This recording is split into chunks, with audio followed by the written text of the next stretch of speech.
So today I'm here to talk about the top 10 dark fiction that I've read in 2023 that were published before this year. So this can be a book that was published quite recently or something that's more of a classic.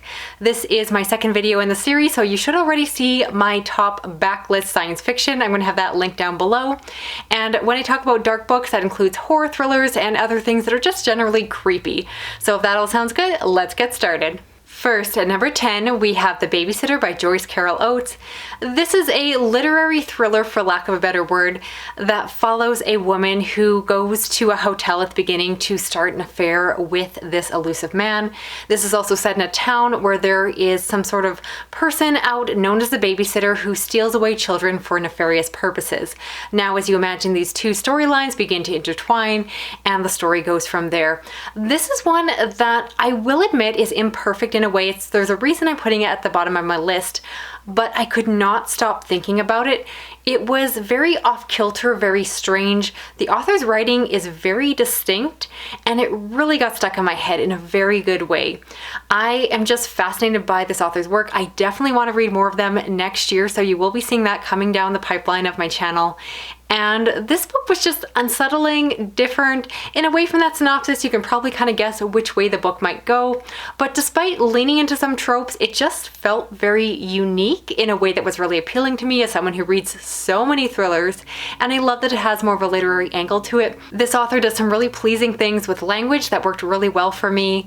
And I basically spent the whole year wondering why I wasn't reading more of this author's work. So I really need to rectify that next year. So hold me to that. Next, at number 9, we have The History of Fear by Luke Dumas, and this is a horror thriller that follows a man in Scotland who was accused of killing their classmate. They actually confessed to this, however they say that the devil made them do it. And so this is a story that is told from both the intimate perspective. We get to see from the perspective of this man, and then you also have these outside perspectives looking in, these journalists and professionals that are trying to figure out what actually happened. The story kind of leans into the classic tropes of, is he crazy or is there something supernatural going on? And that's why I like to classify this one as a horror thriller, is because it walks that line and we as a reader have to figure out which side they fall into, and it's a lot of fun to go there. It is, as I've mentioned before in videos, a slower book. For me, it did take a while to get into. It's a slower burn, but obviously the reason that ended up on this list, I'm going to tell you that it is worth your time to go through a slower start because so much of it is really establishing the characters, the setup. This book really deals on a psychological level, which I think works really well, but definitely is one that requires that build. And so I found it to be very satisfying. There's basically a moment in the story, at least for me, where something just shifted in the narrative and I thought, oh man, this is not the book I thought it was.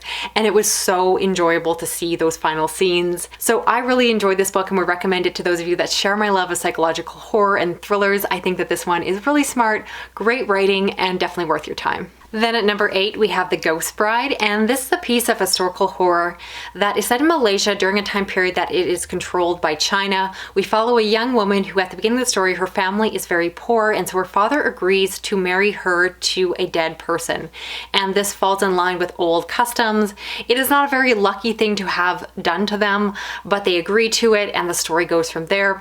This is, in many ways, a great piece of historical fiction, really opening my eyes to a part of the world and a time period that I wasn't otherwise very aware of in terms of a lot of the details. So I love the talk of the customs, the clothing, the ideas all surrounding their beliefs.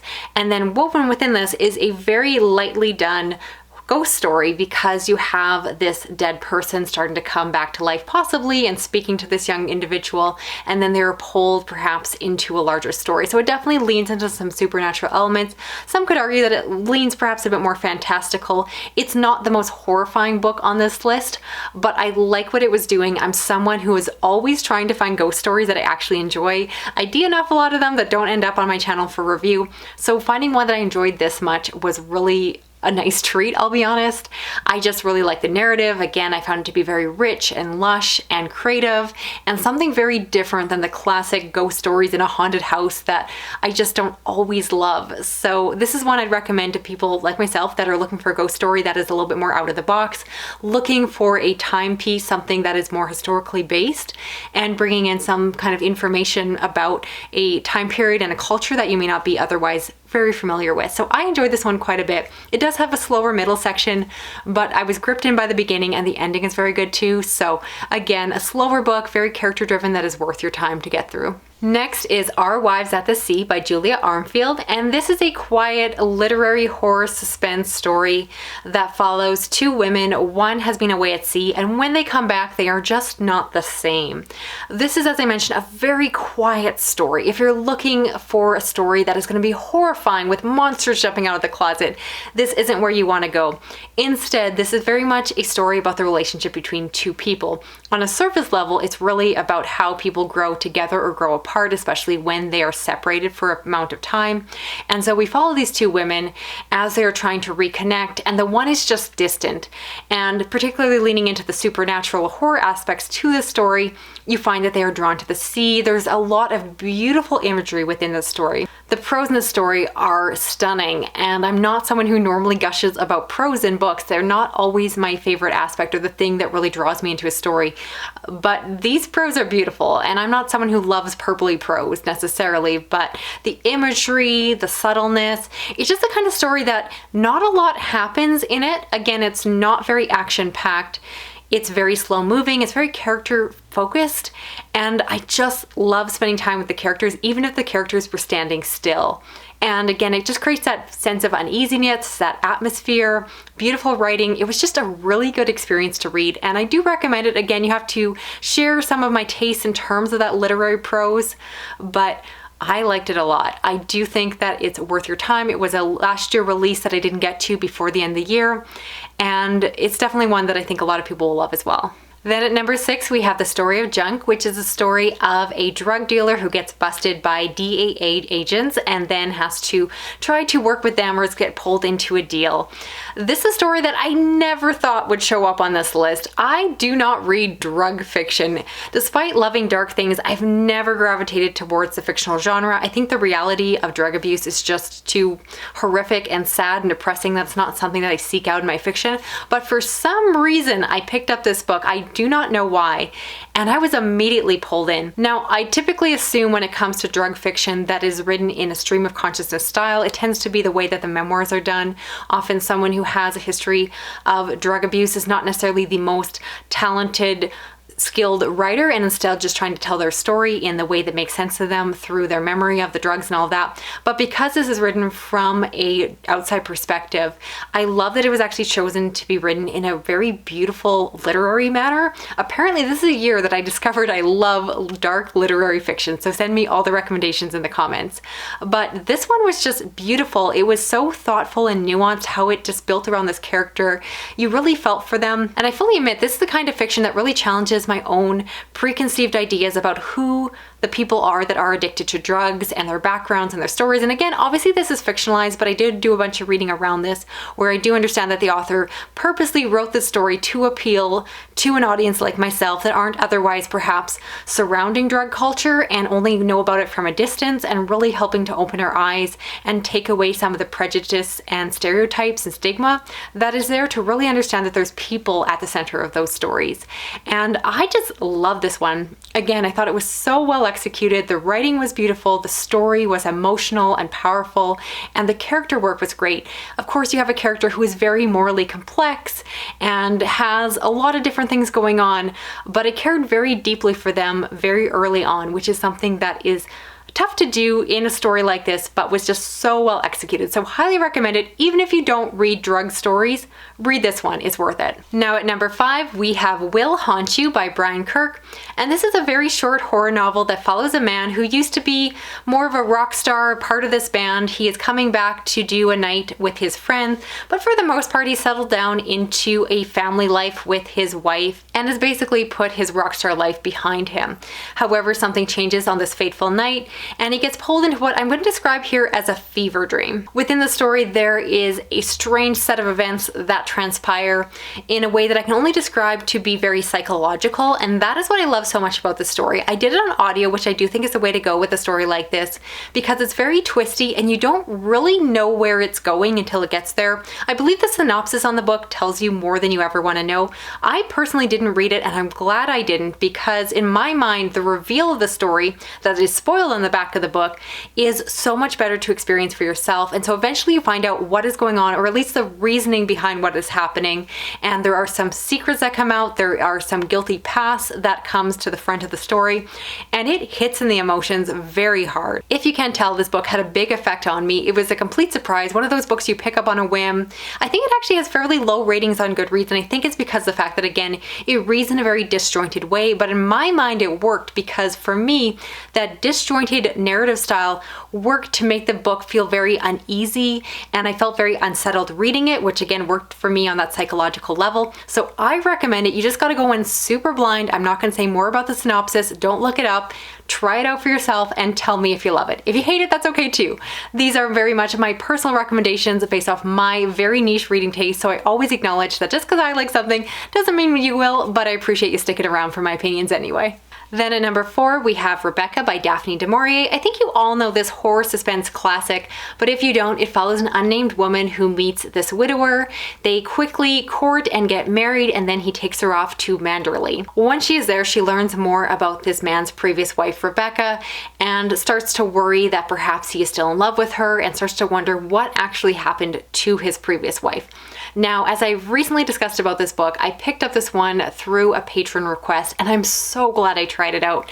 I'm always very leery with classics because I tend to prefer more modern work. They tend to just work better for me, but this is one that is amazing. I do think it's a timeless piece that works just as well today as it did when it was first written, and as a reviewer, I'm glad to have read it because I can see the nods and winks in so many modern works. There's so many times that they lean into some of the tropes that you see in this book. And I would argue that Daphne du Maurier is perhaps one of the authors who created those tropes, which is amazing to see a book that is this old that still has influence in books that are getting published today. And so I love the twists and turns. I went to this super blind, so I had no idea what was actually going on. And I went through all the different theories, and it felt the same way it felt to be reading a thriller book today. It felt like a domestic, juicy thriller, and I suspected everyone. My allegiances shifted, and it went back and forth, and I was gripped in. This book is a classic for a reason. It is so good, and if you are afraid to read this one because you worry that it might be too old or not to your taste, I really encourage you to give it a try. If you love thrillers and horror and want to see the roots of some of our favorite tropes, this is one you really have to check out. It's so good, and I loved it a lot. Now we're into the top 3, and I'll be honest, these books are really neck and neck, but I'm going to put this one here. So at number 3, we have Lunar Park by Bret Easton Ellis. And this, of course, is the same author who wrote American Psycho, which is one of my favorite books from last year. And then I went on to read this one, which is a very meta story where we follow a fictionalized version of the author who is just about to write American Psycho. And then throughout his life, you start to see fiction and reality starting to blur together. Possibly someone is recreating the crimes of American Psycho, and the world just starts to get very messy around this character. They start to feel very paranoid about what is going on, and the story just spirals from here. In terms of the flawed narrative, I thought they were fantastic. The execution, everything was just exactly to my taste. I love meta stories where it's very self-aware and kind of blurs the reality. I found myself Googling things about the author, trying to figure out what was fact and what was fiction. And I love the fact that I'd already read American Psycho, so I could see some of the winks and nods to that one.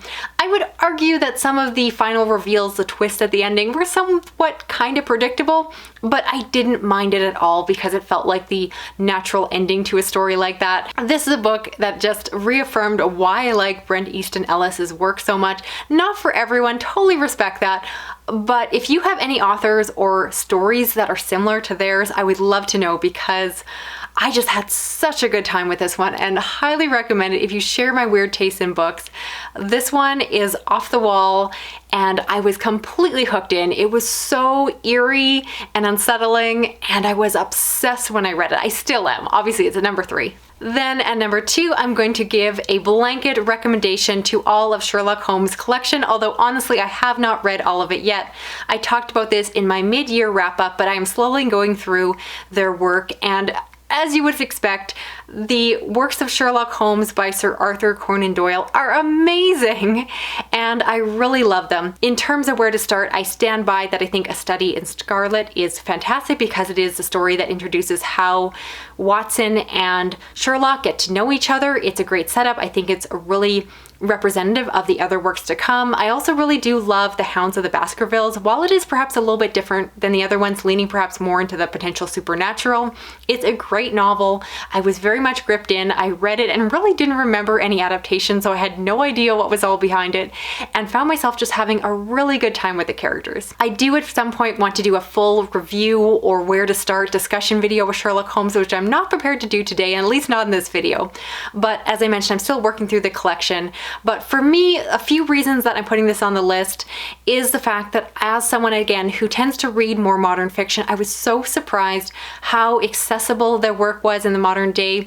And because I am someone who has watched many adaptations of Sherlock Holmes, obviously things like the BBC adaptation are much more modernized, but the things I love about Sherlock, their quirkiness, their eccentricities, and their brilliance in terms of deduction were all there in the original story and are simply just adapted over and over again.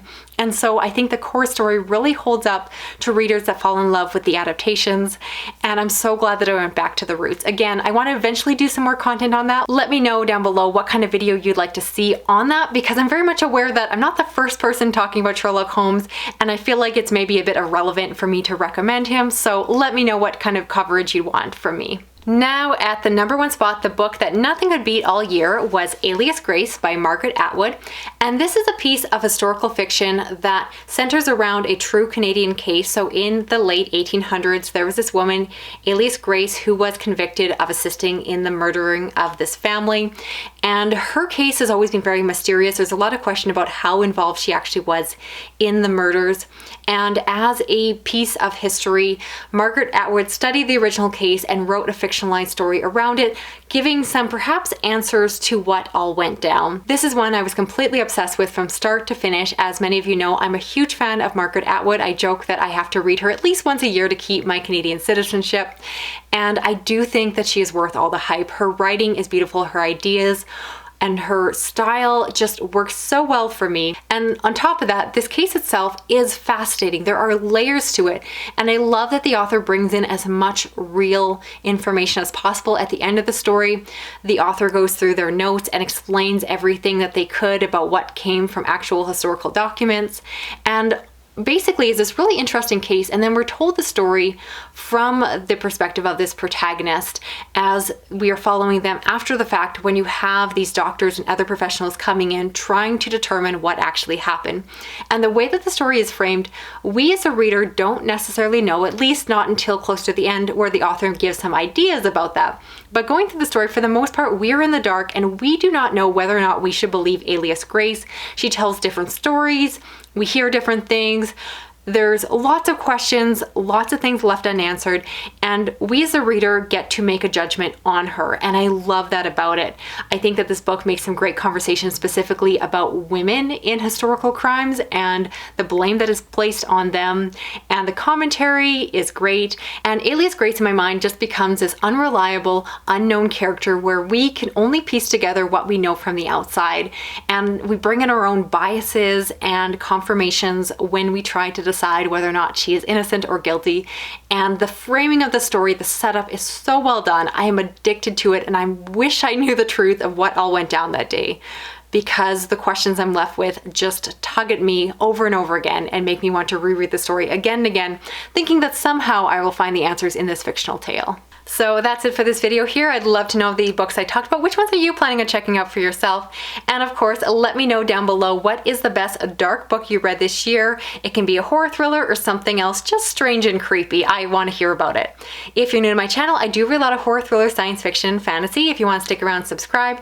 Don't forget to check out my other best of the year videos. Again, my favorite books published in 2023 will be available closer to Christmas.